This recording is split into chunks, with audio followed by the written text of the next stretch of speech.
We are family, and during take one of our service this morning, I just wanted to remind you, if you didn't hear it, that you're loved, that we love you, that I love you. And when I say that, I don't just mean it from myself personally, but from the Mile High community to you. You are loved, you matter, you make a difference, and our love is with you. And thank you for the love that you contribute to us. And it's the love of that community that I get to share with us today. I'm so grateful to Dr. Michelle for allowing me into her incredible series on living a legacy of love. And I got the title today of Living a Legacy in Community. And I'd like to begin this morning by telling a story about one of the great Zen masters, Ben K. And Ben K in the 17th century would hold meditation retreats, and people from Japan, from all over, would come. And there was a student there early on who got caught stealing. And they told Bankei this, and he didn't do anything about it. And about a week or so later, another incident happened with this young man. And so all of the students were very angry about this, and they made a big petition to say to Bankei, either this guy goes or we all go. And so Bankei gathers everyone together, and he shares with them, "Thank you for sharing this petition with me. Surely you know what is right and what is not right. And surely this young man does not know right from wrong. And so with that, I invite all of you students, because you are so wise and know the difference between right and wrong, to leave. But because this young man does not know right from wrong, I will stay here with him until he understands." And with that, all of the students began to weep, including the young man who had stolen, who vowed in that moment to never steal again. And I love this simple story and how it speaks to the power of community, because I don't know about you, but I've been all the aspects of that story. I've been the culprit, kind of afraid, unsettling about stepping into community. I've been, like the rest of the students, judgmental and trying to hold to the policies and the rules of the community. And at my best at times, I've been like the teacher who honors the rules and the guidelines, but realizes that community, first and foremost, is about compassion and love. I first came into spiritual community at a teen program within this teaching in Huntington Beach, California. And I would say at first, I was just like that culprit. I wasn't stealing things, but I would perhaps say things about myself that weren't true, or I would admit things about myself that I should share because of fear of being a part of that community.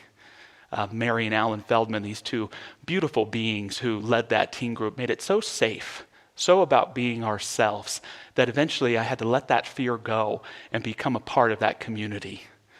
Mary happened to work for the church, and so she decided that she would have it where I made coffee and set up the chairs for their Basics Beyond Limits type class, and I would get to take the class on a scholarship. And some of the adults weren't all that thrilled that there was a 14-year-old taking the adult basics class with them. But eventually, I learned so much about community because these folks and individuals, they saw the truth of who I was. They saw who I was before I could see it myself. And I would say that vision that was built up for me by so many people who were like the teacher in that consciousness helped lead me to where I am today. And I know my friend Mary, who's like a mom to me, is watching today, and I want to say thank you, Mary, for your love and your support of me. And I'm so grateful for community, because without it, I wouldn't be here in the way that I've been impacted and the way that I've been able to have an impact on other people. I think there's been some conversations just all out there about church not being so relevant anymore, about community perhaps not being so important in this day and era. And if anything, it might be the church's fault that it's that way. I think the church, perhaps, just speaking generally, has come into that point where for too long it was like the students in the story I told you. It was too much about itself and its own good, and not about the good of the people and the good of individuals out there. Yet for me, church is vital. Spiritual community is so important to a successful life. And I just want to share some reasons why community is vital to my well-being and perhaps your well-being as well. First, it helps me remember there's something bigger than I am. Too often in my life, I think that I'm the greatest power, the greatest directive being in my life. And spiritual community helps me to remember that there is a power greater than I am. Spiritual community helps me to have an experience of what's sacred.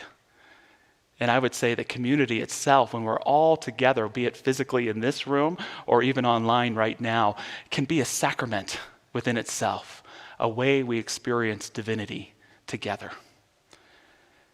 Spiritual community helps me to pay attention to my life, to listen to it. Listen to your life. What's it saying to you right now? And lastly, spiritual community helps me to make sure that the center of my life isn't my to-do list in terms of work or home, but that it's about my heart's list. Do you know what's on your heart's list? I know what's on mine. To try and live with a more open heart every day. To strive to be willing to be more transparent, open, vulnerable, and intimate with others. To seek, like all of our incredible U.S. soldiers have, to live for a cause greater than myself. To realize that love is the most creative power that there is, and to use it with intentionality and clarity in every aspect of my life. I don't know about you, but for me, the greatest place to practice what's on my heart's list is in community. And I think something this coronavirus has taught us all is that to be isolated is not to be human. To be isolated is not to be human. To be human is to commune or community with others. That our true humanity, the heart of who we are, comes forth. It can be inspired in isolation. It can be inspired in solitude. But it really takes shape in community. When we are alone, we discover our individuality. But when we are together, we discover that we are one. We are one. And both of those understandings are so important to living a whole life. To be the unique expression of life that we are, to be the liberated and free individual that each of us is, and yet to recognize that we are a part of all humanity, a part of all being. That's why community is so vital to living a thriving, spiritual, and pragmatic life. I love how Dr. Martin Luther King Jr. put it. He said, "We are caught in an inescapable network of mutuality, tied in a single garment of destiny.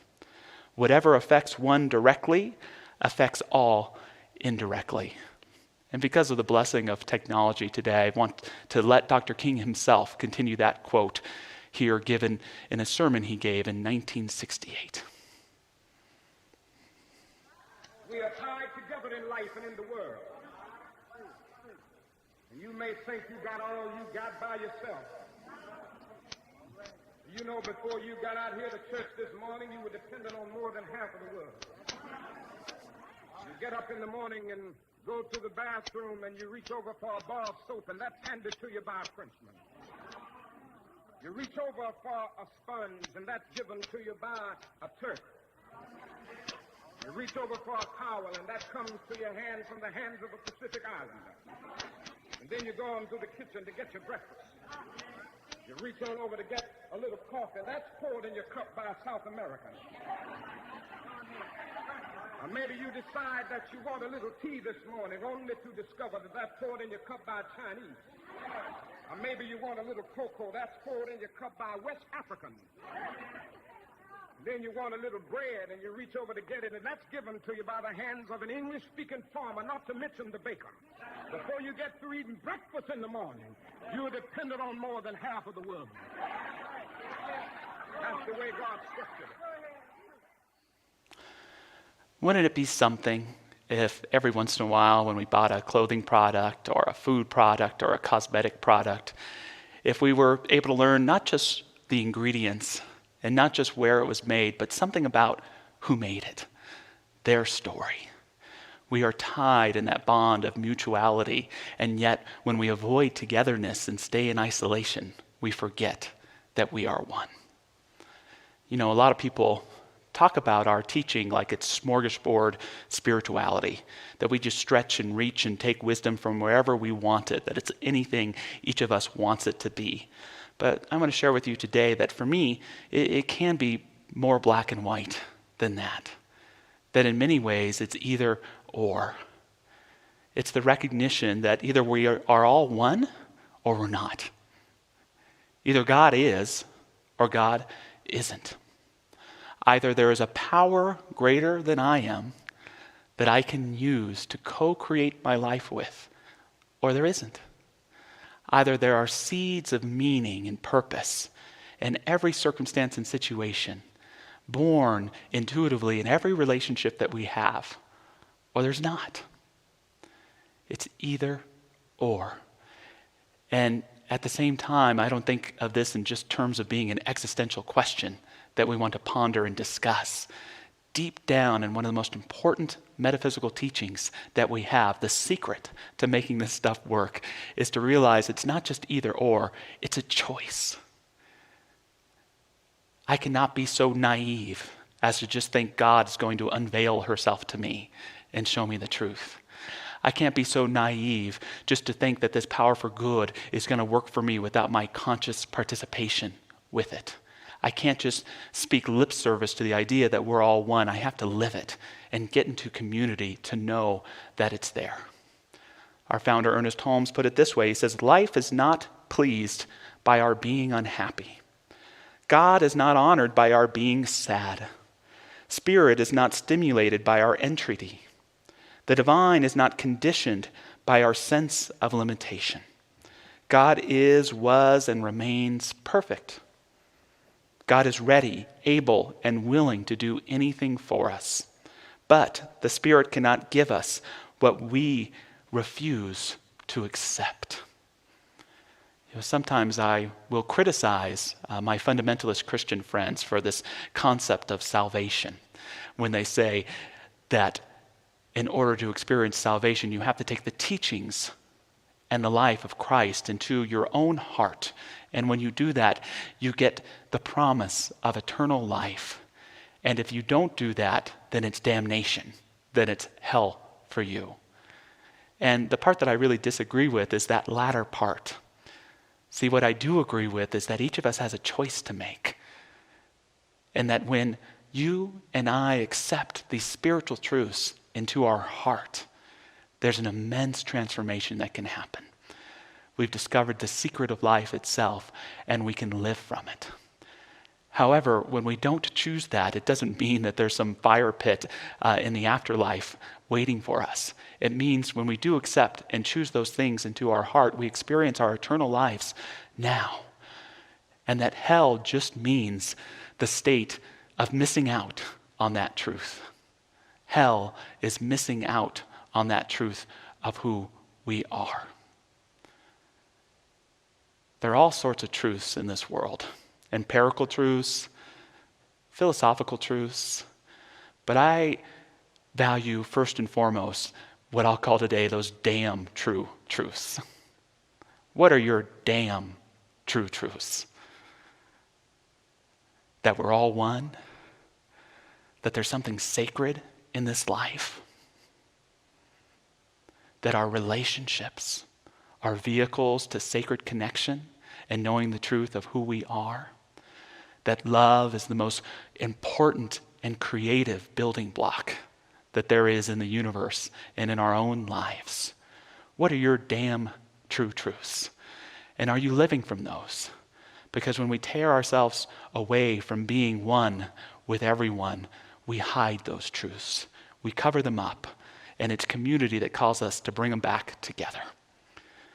My friend and our incredible minister here, Barry Ebert, gave a dynamic talk last year that he just called Why Go to Church? And his reasons were connection, consciousness, and community. And it got me to think, why do people not go to church? Why do people disengage from spiritual community? Well, one reason I think is we say, they're all different from me. I want to go where people are the same. They're too old there. They're too young. They're too conservative there. They're too liberal. They're too white. They're too woo-woo, whatever it may be. And my point would be, it's good that we're all different. It's fantastic that we're all different. I can tell you some of the strangest people I've met in spiritual community, and some of the most triumphant, powerful people I know I've met in spiritual community. And it's particularly great when they're the same. The idea isn't to be all like-minded, but to be like-hearted, to realize when we enter spiritual community, all the senses of identity move away so that we can be our God selves, the spiritual beings that we are. Another reason people don't go to church is they're going to ask me for stuff. They're going to ask me for my time. They're going to ask me for money. They're going to ask me for talent. And you're absolutely right. We are going to ask you for stuff. But what we realize spiritually is when I'm able to give those gifts to my community, it's not just for the community. It's for me. Yes, you may miss something great that's going to be on TV if you come to church. Yes, it's important to get to soccer practice and to do all the things on your to-do list. And yet there's something about that sacred connection that we build. And it's the job of the church, it's the job of the community to never ask you for more than you're comfortable of giving in terms of your finances, your time and talent, and to appreciate just what it is that you give. And know at Mile High Church, we are so grateful for what you give. Lastly, people don't go to church because they're worried what other people are going to think about them. Outside of the community, what's my evangelical aunt going to say about me going to Mile High Church? What's my atheist brother going to say about me going to Mile High Church? And then within the community, are people going to think I'm good enough or valuable enough? See, all this right here should show us that community allows us to be vulnerable and transparent in a way that nothing else quite does. To realize that each of us has a legacy to leave, not just in our individual relationships in life, but in the communities that we are a part of. Just a few things that I mentioned in my talk in closing today to remember, not only in relationship with our own individual lives and what we're going through right now, but in community. The first, again, what's on your heart's list? Who are you here to be? What are you here to practice? What are you here to really learn and get better at? Yes, how can you do that in your personal life? But more so, how can you do that in community? Whether it's Mile High Church, your civic life, greater extended family, whatever it may be. Next, remember that when we're alone, we can discover and cultivate our individuality. But it's in community that we discover and cultivate the truth and the principle that we are one. In this lifetime right now, where for some of us the only prism there is media that teaches us to see in dividedness, in separateness, and one side against another side. So many of us are longing right now for that remembrance that we are one. And if our societies are to heal themselves, we have to take that consciousness of oneness. No government leader is going to do it for you. No legislature can legislate it. It's our human birthright to bring forth the awareness of oneness, to uplift ourselves and everyone else around us, to create and make visible that garment of destiny that binds us all. And lastly, what are your damn true truths? What are those truths for you that you won't sacrifice for anybody? That perhaps you evolve and open your mind and learn more and more from, but are deal breaker truths for you that you will never change or separate. That we are one, that we're here to live in love, that there is a sacred presence available to each and every individual on this planet. That through embracing the possibility of humanity within us, we find all the seeds that we need to grow new life, new spirit, a new psychology, a new way of living together. Live from those damn true truths, my friends, and you can't go wrong.